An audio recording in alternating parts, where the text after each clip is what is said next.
learners, here's lesson 6.5 on solving inequalities by adding or subtracting.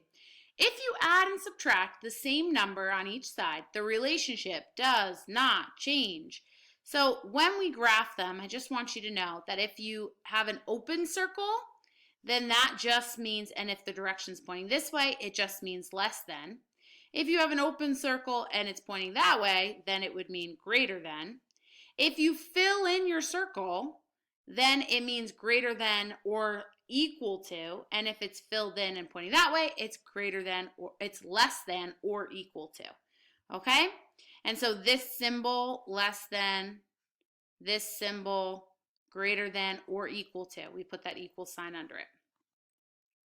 So, adding and subtracting, it doesn't change the relationship, just like with equations. So you basically solve it the exact same way. I urge you to get your variable on the left-hand side, though, for a little trick. So here we go. Q minus 7 is less than negative 2. I'm going to add 7 and add 7. Now I have Q is less than negative 2 plus 7, which is 5. Okay, there's my answer. Q is less than 5.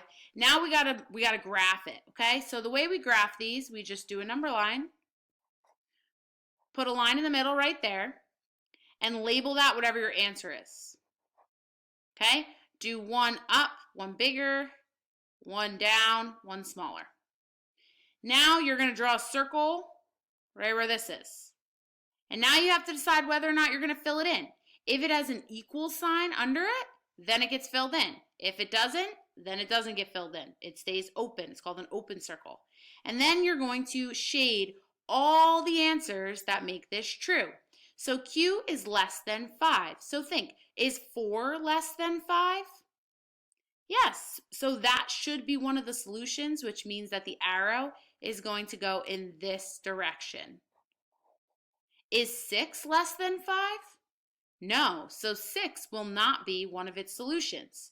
Here's another trick, okay?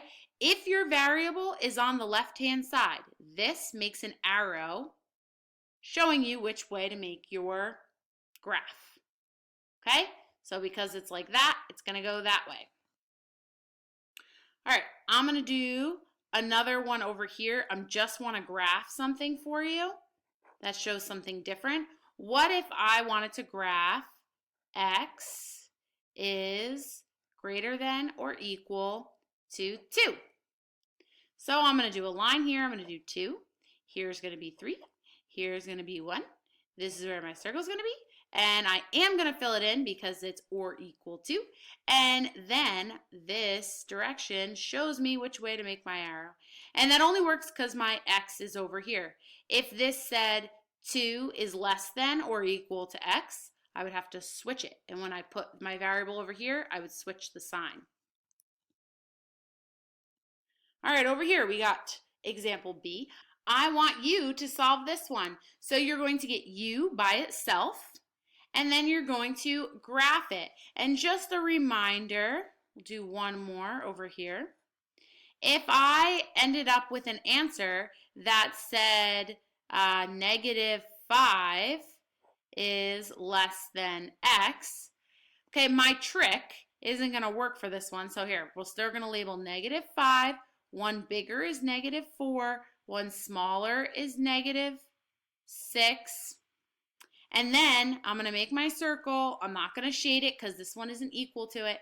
But what I need to do before I can use my trick is switch it so my variable is on the left. So this is going to get rewritten as x. Right here, x is the bigger number. So x is greater than negative 5. Negative 5 is less than x. X is greater than negative 5. Now I can use my trick of making this into an arrow that points in the right direction. I also don't have to make it into an arrow. I can do what I said. Pick a solution, pick a number, put it in there, see if it makes sense. If it does, then your arrow's got to go in that direction. All right, last example. A school auditorium has 300 seats. If 89 people have tickets to a school play, how many more can attend? Okay? So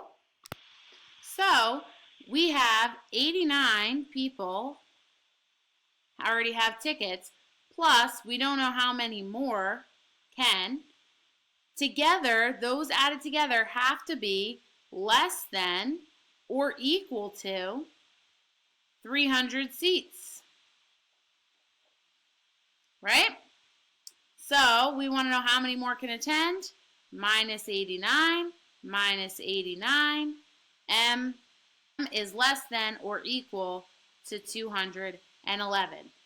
If 210 people sign up, that's okay. If 212 more people try to buy tickets, that's not okay. There will not be a seat for them. All right, so there is our answer. If they asked us to graph it, then I would do 211, 212, 210, circle, shade it in, and it's going to go in this direction. Okay, go ahead and try that one question I left you and then get to work.